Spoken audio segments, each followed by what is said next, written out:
Hello students, welcome to the channel once again and to the lecture series on basic electrical engineering course code BW101। तो आज हम पढ़ने वाले हैं basically एक बहुत इम्पॉर्टेंट टॉपिक जिसका नाम है इक्विवेलेंट सर्किट ऑफ ट्रांसफार्मर। तो देखिए, equivalent circuit of transformer basically क्या चीज़ है, इसको समझते हैं। तो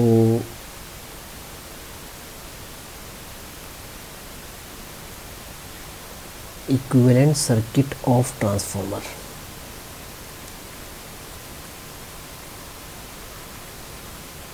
हमने इससे पहले फेजर डायग्राम पढ़ लिया है ट्रांसफार्मर का, इससे पहले वाले लेक्चर में। इक्विवेलेंट सर्किट ऑफ ट्रांसफार्मर जो है बेसिकली हमें ये पहले देखना पड़ेगा कि हम इसको क्यों बना रहे हैं, ठीक है। यानी व्हाट इज़ द पर्पस क्या है इसका बेसिकली। तो पर्पस क्या है कि ट्रांसफार्मर हमें पता है एक ऐसा डिवाइस है जिसमें दो बेसिकली आपके इलेक्ट्रिकल सर्किट एक मैग्नेटिक सर्किट से जुड़े हुए हैं, ठीक है। अब हमें अगर ट्रांसफार्मर पता लगाना है कि कोई पर्टिकुलर ट्रांसफार्मर सही से काम कर रहा है नहीं कर रहा है, या उसको चेंज करने का टाइम आ गया, तो हम किस चीज़ को चेक करते हैं नॉर्मली। एक पैरामीटर होता है that is known as efficiency, ठीक, एफिशिएंसी। और दूसरा पैरामीटर होता है वोल्टेज रेगुलेशन।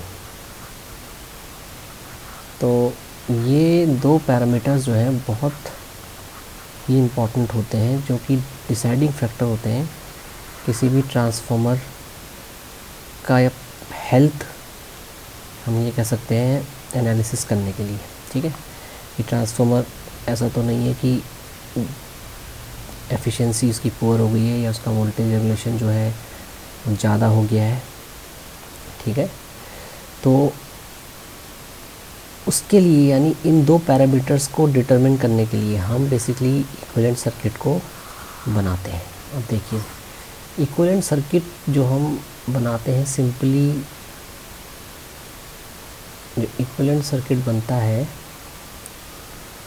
वो तीन पार्ट्स में डिवाइड होता है। सबसे पहले होता है आपका सिंप्लीफाइड, सबसे पहले होता है आपका एग्जैक्ट इक्विवेलेंट सर्किट, ठीक, एग्जैक्ट इक्विवेलेंट सर्किट। उसके बाद आता है हमारे पास सिंप्लीफाइड इक्विवेलेंट सर्किट,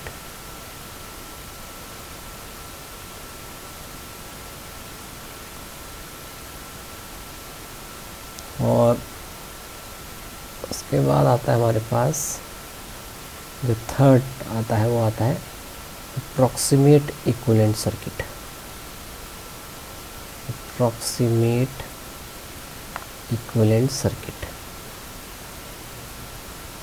ठीक। तो सबसे पहले हम बनाएंगे एग्जैक्ट इक्विवेलेंट सर्किट, उसके बाद उसे कन्वर्ट करेंगे सिंप्लीफाइड में, उसके बाद अप्रॉक्सीमेट में।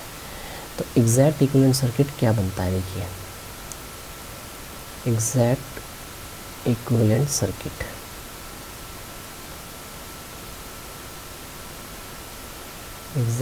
सर्किट सिंपल सर्किट है। देखिए, अगर आप ट्रांसफार्मर में प्राइमरी वाइंडिंग का रेजिस्टेंस, ठीक, R1, रिएक्टेंस X1। अब हम प्रैक्टिकल ट्रांसफार्मर का ही बना रहे हैं, तो सीधी सी बात है कि कोर लॉसेस भी उस ट्रांसफार्मर में होंगे, तो उन लॉसेस को हम RC और XM से डोनेट करेंगे, ठीक।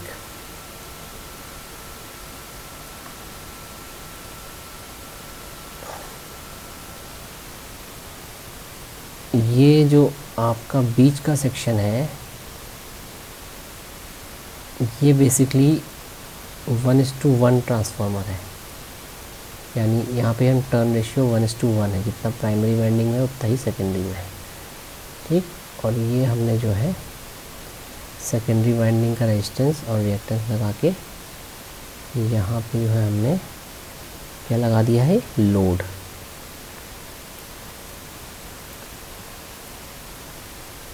अब थोड़ा सा इसमें देखें तो देखिए यहाँ पर हम सोर्स को कनेक्ट कर रहे हैं V1 को, तो I1 करंट यहाँ पे बह रही है, प्राइमरी करंट। ये I1 करंट दो पार्ट्स में डिवाइड हो रही है, I2 डैश और I0। I0 is the no load current. No load current के भी दो कंपोनेंट होते हैं, कोर और मैग्नेटाइजिंग, ठीक। और ये हमारे पास लोड लगा हुआ है सेकेंडरी साइड में, सेकेंडरी करंट E2 बह रहा है। ये हमारे पास सिंपल इक्विवेलेंट सर्किट है जिसको कहलाते हैं एग्जैक्ट इक्विवेलेंट सर्किट। यहाँ पर सप्लाई वोल्टेज E2 है और यहाँ पे E1 है। अब देखिए दोनों का टर्न रेशियो बराबर है, यानी ये 1:1 है, तो E1 will be equal to E2 होगा, ठीक। समझ में आ गया? बिकॉज हमें पता है E2 upon E1 is equal to N2 upon N1 है। अब हमने क्या किया, ये जो बीच का सेक्शन है ये वाला, यानी जब हम सिंप्लीफाइड इक्विवेलेंट सर्किट पे जाएंगे तो हम क्या करेंगे, देखिए सिंप्लीफाइड इक्विवेलेंट सर्किट में जब हम जाएंगे तो हम क्या करेंगे, इस पर्टिकुलर ब्रांच को, इसकी पोजीशन हम चेंज कर देंगे। क्यों? हम देखिए इस सर्किट में इस ब्रांच को यहाँ भी शिफ्ट कर सकते हैं, यहाँ पे ये रेजिस्टेंस है इससे पहले। क्यों कर सकते हैं? क्योंकि इसमें नो लोड करंट बह रहा है और नो लोड करंट की वजह से जो वोल्टेज ड्रॉप होगा इस ब्रांच में वो निग्लिजिबल होगा। तो अगर हम इस ब्रांच को पहले भी शिफ्ट कर देंगे तो उसमें कोई इशू नहीं आएगा, ठीक है, क्लियर है, कोई खासा फ़र्क सर्किट में नहीं पड़ेगा। तो जब हम सिंप्लीफाइड इक्विवेलेंट सर्किट ड्रॉ करेंगे, आप सिंपल देखिए तो हमारा सर्किट क्या बनेगा, सिंप्लीफाइड इक्विवेलेंट सर्किट।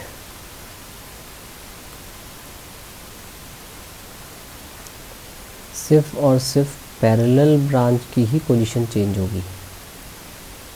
तो RC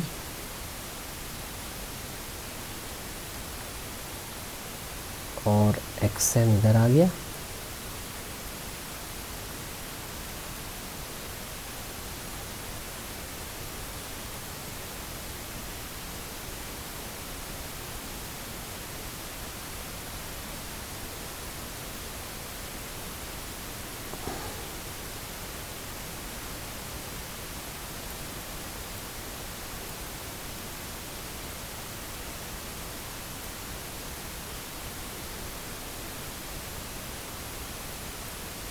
अब आप देखेंगे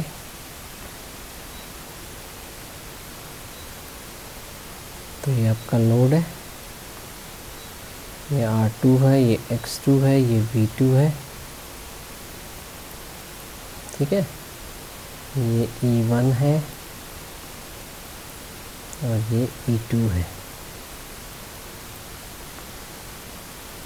मैंने पैरेलल ब्रांच को शिफ्ट कर दिया है, I1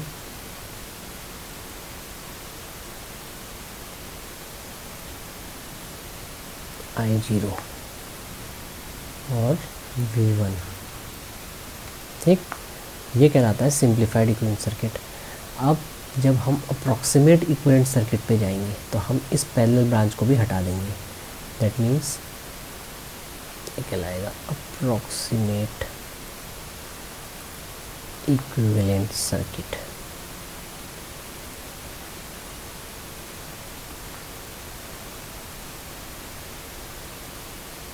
पैरेलल ब्रांच को भी हमने हटा दिया। अब देखिए सर्किट हमारा सिंपल ही हो गया, क्योंकि R1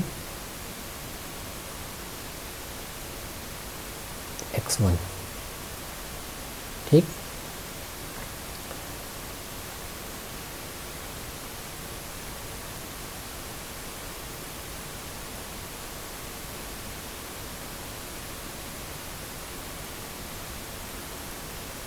अब हम देखें अगर तो बीच में ये हमने 1:1 का लिया है, ठीक है। जो ट्रांसफार्मर में 1:1 रेशियो का ही तो है। तो हम क्या करेंगे,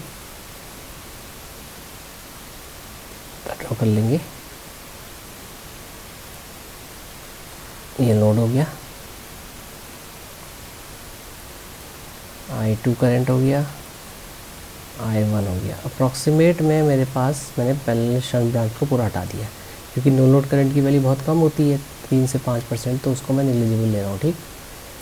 ये भी बन हो गया। अब देखिए, इस अप्रॉक्सीमेट सर्किट में मैं, क्योंकि बीच में एक मैग्नेटिक सर्किट है और इसका टर्न रेशियो बराबर है, E1 = E2 है, तो मैं इसको मर्ज कर सकता हूँ, मैंने इसको भी हटा सकता हूँ, ठीक, एलिमिनेट कर सकता हूँ। यानी मैं ये जो सेकेंडरी साइड है इसको प्राइमरी में रेफ़र कर सकता हूँ या प्राइमरी को सेकेंडरी में कर सकता हूँ, ठीक है। तो दोनों वेज मैं कर सकता हूँ, सेकेंडरी को प्राइमरी में या प्राइमरी को सेकेंडरी में, ठीक है। तो अब जब मुझे वोल्टेज रेगुलेशन निकालना होता है तो मैं क्या करता हूँ, जो भी प्राइमरी रेजिस्टेंसेस होते हैं इनको सेकेंडरी साइड ट्रांसफ़र करता हूँ, ठीक, क्लियर है।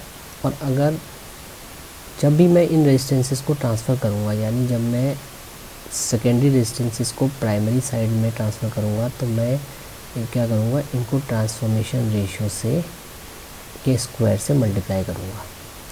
और अगर मैं इन सेकेंडरी रेजिस्टेंसेस को प्राइमरी साइड में रेफ़र करूँगा तो मैं ट्रांसफॉर्मेशन रेशियो के स्क्वायर से इनको डिवाइड कर दूँगा। तो इसको हम कहते हैं रूल ऑफ शिफ्टिंग इम्पीडेंसेस या इन अ ट्रांसफार्मर, ठीक है। तो जब मैं देखिए करंट I2 को सेकेंडरी साइड से प्राइमरी साइड में रेफ़र करूँगा तो करंट क्या बनता है, I2 बनता है। और हमें पता है I2 की जो वैल्यू होती है कितनी होती है, K टाइम्स ऑफ I2, ठीक। यानी अगर मैं इस R2 रेजिस्टेंस को प्राइमरी साइड में रेफ़र करूँगा तो R2 क्या बनेगा, R2, इसकी वैल्यू क्या हो जाएगी, R2/K²। सिमिलरली अगर मैं सेकेंडरी रिएक्टेंस X2 को रेफ़र करूँगा प्राइमरी साइड में तो X2 बन जाएगा, जो कि बनेगा X2/K²। सिमिलरली अगर मैं इस लोड को, जो कि ZL है, इसको रेफ़र करूँगा तो ये ZL' बन जाएगा, जो कि होगा ZL/K², ठीक। तो यानी मैं अपने अप्रॉक्सीमेट इक्विवेलेंट सर्किट को अगर बनाऊँ रेफर्ड टू प्राइमरी साइड तो मेरा क्या सर्किट बनेगा, देखिए, approximate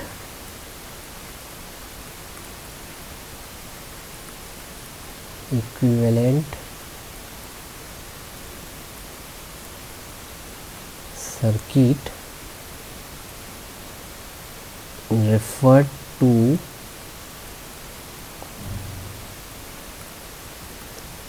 primary side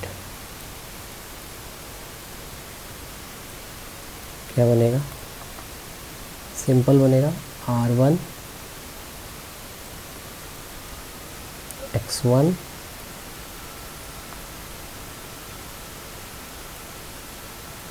R2 X2। अब बीच का सेक्शन पूरा मर्ज हो जाएगा, ठीक है। यानी लोड को भी हम जो है सेकेंडरी साइड में ले आए हैं, तो ये बन जाएगा ZL'। और देखिए बीच का सेक्शन हमने मर्ज कर दिया, तो यहाँ से हम I1 करंट दे रहे हैं, ये वोल्टेज हमारा V1 है, इधर पे E1 वोल्टेज था और वो इक्वल टू किसके था, E2 के। तो बीच का देखिए हमने एलिमिनेट कर दिया, ये जो सेक्शन है ये हमने एलिमिनेट कर दिया है, तो इनको हमने प्राइमरी साइड में शिफ्ट कर दिया, तो हमारा सर्किट ऐसा दिखाई देगा, ठीक, क्लियर। और वोल्टेज जो V2 है वो कितनी हो जाएगी, V2/K, ये तो होगी वोल्टेज V2/K। E1 और E2 तो हमारी मर्ज हो गई दोनों, ठीक। और ये हमारा I1 करंट हो गया। तो ये तो हमारा प्राइमरी साइड में हो गया। अगर हम कहते हैं approximate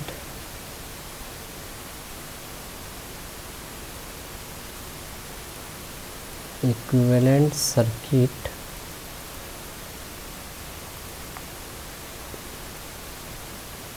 referred to secondary side,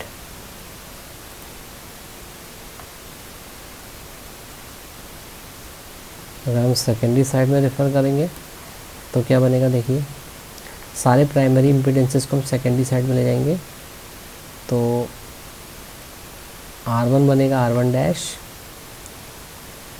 X1 बनेगा X1 डैश, R2 ऐसे ही रहेगा, X2 ऐसे ही रहेगा, लोड ऐसे ही रहेगा क्योंकि हम सेकेंडरी साइड में ले जा रहे हैं ना।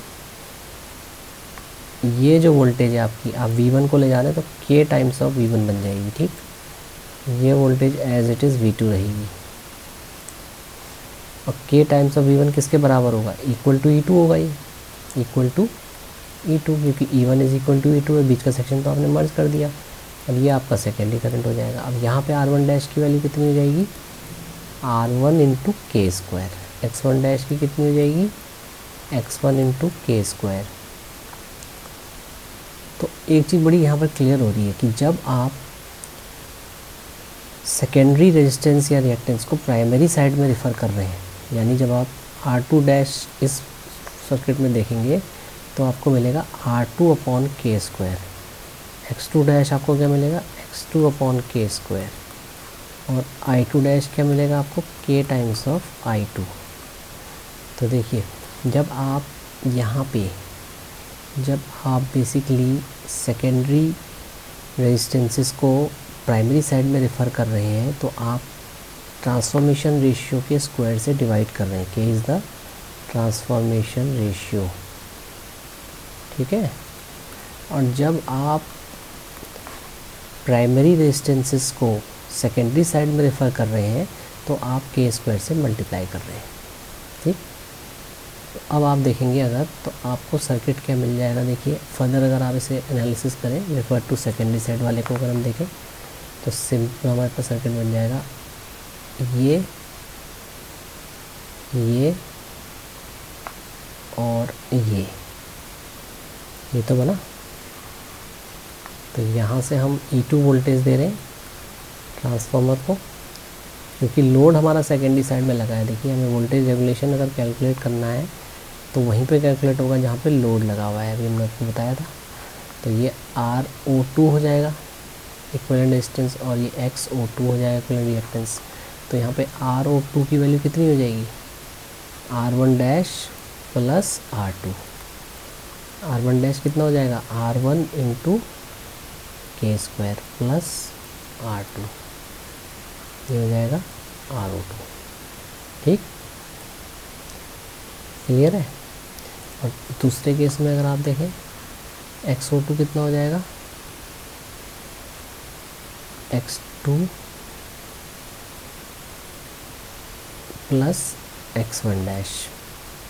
तो X1 डैश कितना है, X1 इंटू के स्क्वायर प्लस X2, ये आपका हो जाएगा XO2, क्लियर है। तो ये जो है बेसिकली आपका अप्रॉक्सीमेट सर्किट बन गया, approximate circuit of transformer referred to